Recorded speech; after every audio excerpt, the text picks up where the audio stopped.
All of us here at St. John's hope that you had a wonderful Easter celebration this past weekend. And a quick reminder that Easter is a season, not just a day, that we have a whole several weeks of Easter that we can really celebrate resurrection in our lives.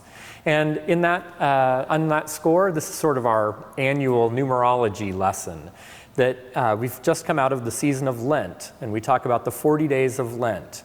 And the way you get it to that number is you go from Ash Wednesday until Holy Saturday, the day before Easter Day, but you disregard the Sundays, because every Sunday is a small Easter, a celebration of resurrection. So if you go from Ash Wednesday to the day before Easter, Holy Saturday, take out the Sundays, and you come up with 40. And of course, that harkens back to Christ going into the wilderness to pray and fast for 40 days and 40 nights. It also has echoes even further back with Noah and the ark. So lots of ideas of preparation of God's salvation work in our lives, those 40 days.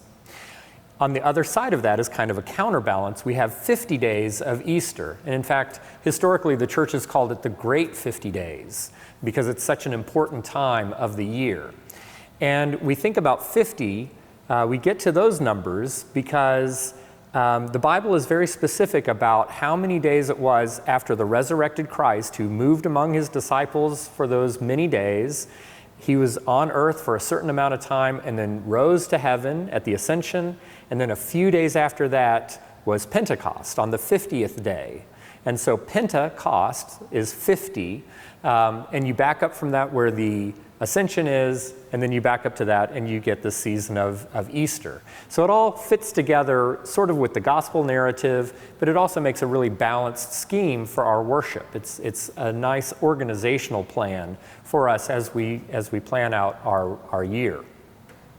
So we have these 50 days of Easter, and all through the season, just like every Sunday is a small Easter or a small commemoration of the resurrection, but during these 50 days, we really pull out all the stops and have this be a celebration of new life, rebirth, resurrection in our lives. And throughout those Sundays in the Easter season, we have these wonderful, intimate stories of the resurrected Christ. And of course, this is a really strange and scary time for his closest friends, the apostles. And they weren't exactly sure what was going on. And so with these subsequent appearances of the resurrected Christ, he continues to comfort them and reassure them and point them the way that this is all part of God's way of coming to each of us. And of course, we can listen to those stories and reattach to that loving touch that God extends to us throughout the year. And a few of those Sundays have kind of special subtitles. So Easter 2, the second Sunday in the Easter season, which is this upcoming Sunday, is called Thomas Sunday.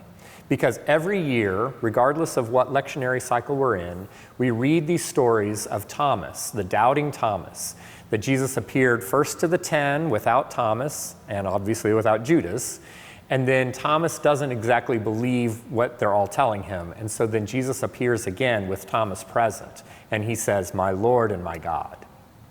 And the music and the hymns, the poetry, the prayers that we will all speak and sing on Sunday have that sense of intimacy and immediacy.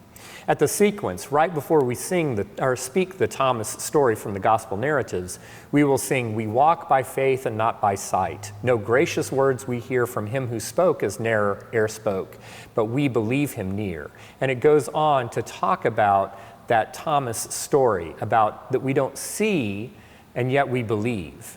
And it's a beautiful tune called St. Botolph with these very beautiful, intimate words.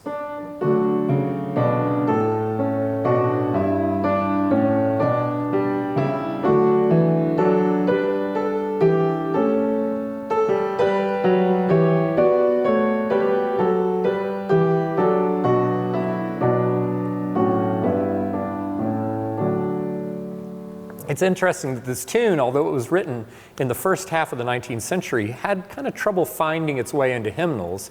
The tune also was written a little bit later, and yet also didn't immediately catch on, and yet now that's such an important part of how we celebrate this Sunday.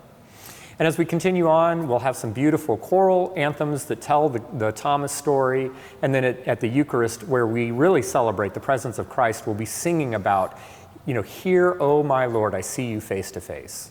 So we hope that you will come and experience the presence of Christ with us this weekend on Easter 2 here at St. John's.